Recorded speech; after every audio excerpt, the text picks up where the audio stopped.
نحمدہ ونصلی علی رسول الکریم اما بعد اعوذ باللہ من الشیطان الرجیم بسم اللہ الرحمن الرحیم۔ حضرت یعقوب علیہ السلام کے 12 بیٹے تھے اور حضرت یوسف علیہ السلام سب سے چھوٹے بیٹے تھے۔ وہ بہت ہی خوبصورت تھے، باپ ان کو بہت چاہتے تھے۔ حضرت یوسف علیہ السلام نے ایک خواب دیکھا کہ 11 ستارے اور چاند اور سورج انہیں سجدہ کر رہے ہیں۔ کسے کر رہے ہیں بھائی سجدہ؟ حضرت یوسف علیہ السلام نے خواب دیکھا۔ دھیان سے سنو بھائی، چپ ہو گیا، آرام سے سنو۔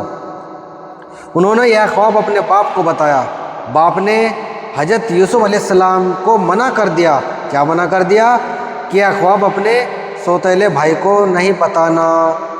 انہوں نے اپنے بھائیوں کو نہیں بتانا۔ حضرت یوسف علیہ السلام کے سوتیلے بھائی نے مل کر مشورہ کیا، جتنے سارے بھائی تھے انہوں نے مل کر مشورہ کیا۔ کیا مشورہ کیا؟ کہ ابا جان یوسف علیہ السلام کو بہت چاہتے ہیں، یعنی ان کی محبت زیادہ کرتے ہیں، ہماری کم کرتے ہیں، ہم کو اتنا نہیں چاہتے، اس لیے یوسف علیہ السلام کو جان سے مار دیا جائے۔ لیکن ان میں سے ایک نے کہا جان سے مت مارو بلکہ یوسف علیہ السلام کو کنویں میں پھینک دو جس سے پانی میں ہو جائے، اور سب نے مل کر یہ بات طے کر لی۔ اے بچے بیٹھ جاؤ، بیٹھ جاؤ، بس 2 منٹ لوں گا، زیادہ نہیں۔ سب بھائی نے اپنے باپ کے پاس گئے، سب بھائی مل کر یعنی اپنے باپ کے پاس گئے اور کہا یوسف علیہ السلام کو ہمارے ساتھ کھیلنے کے لیے بھیج دے۔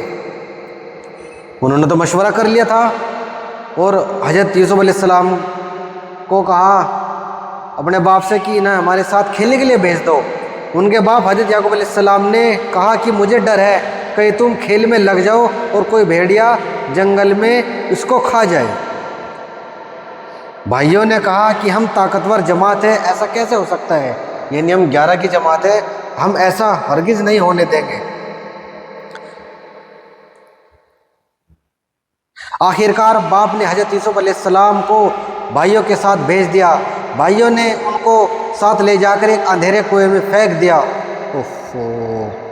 اور رات کو روتے ہوئے گھر واپس آئے، یعنی سارے رات کو روتے ہوئے گھر واپس آ گئے اور کہا ابا جان ہم آپس میں دوڑ لگا رہے تھے اور یوسف اور ہم نے اپنے سامان کے پاس بیٹھا دیا تھا، یوسف کو ہم نے اپنے سامان کے پاس بیٹھا دیا تھا اور بھیڑیا آیا اور وہ کھا گیا اس کو۔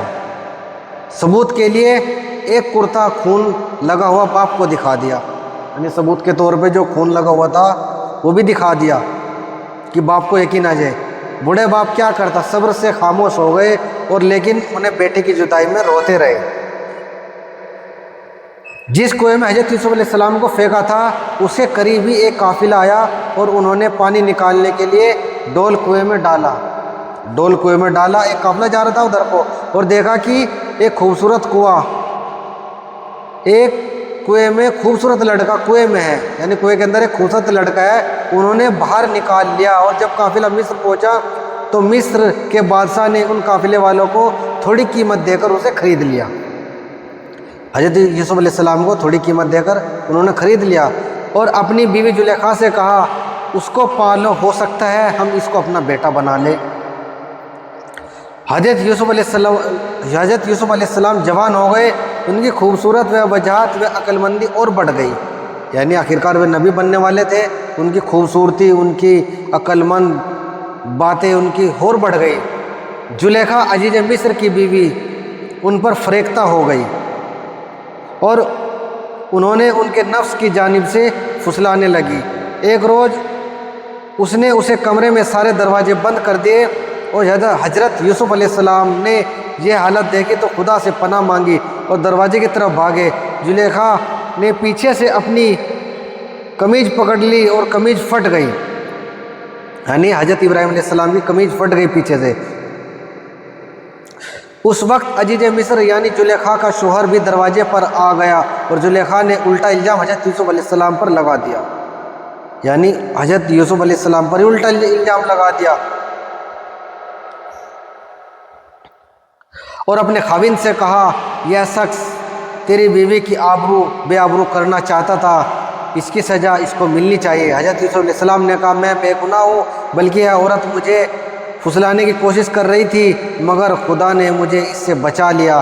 آخرکار یہ آخرکار یہ معاملہ قاضی کے پاس پیش ہوا۔ قاضی نے حضرت یوسف علیہ السلام سے صفائی کے لیے گواہ طلب کیا۔ حضرت یوسف علیہ السلام نے مصر کے خاندان سے ایک معصوم بچے ننھے کی طرف اشارہ کیا اور اس وقت موجود تھا، سچے گواہی دے گا۔ ننھے بچے نے کہا کہ اگر قمیض پیچھے سے پھٹی ہے تو یوسف علیہ السلام مجرم ہے، اگر قمیض آگے سے پھٹی ہوئی ہے تو یوسف علیہ السلام مجرم ہے، اور اگر قمیض پیچھے سے پھٹی ہوئی ہے تو یوسف علیہ السلام سچے ہے، زلیخا جھوٹی ہے۔ جب یہ کرتا حضرت یوسف علیہ السلام کا دیکھا گیا تو کرتا پیچھے سے پھٹا ہوا تھا۔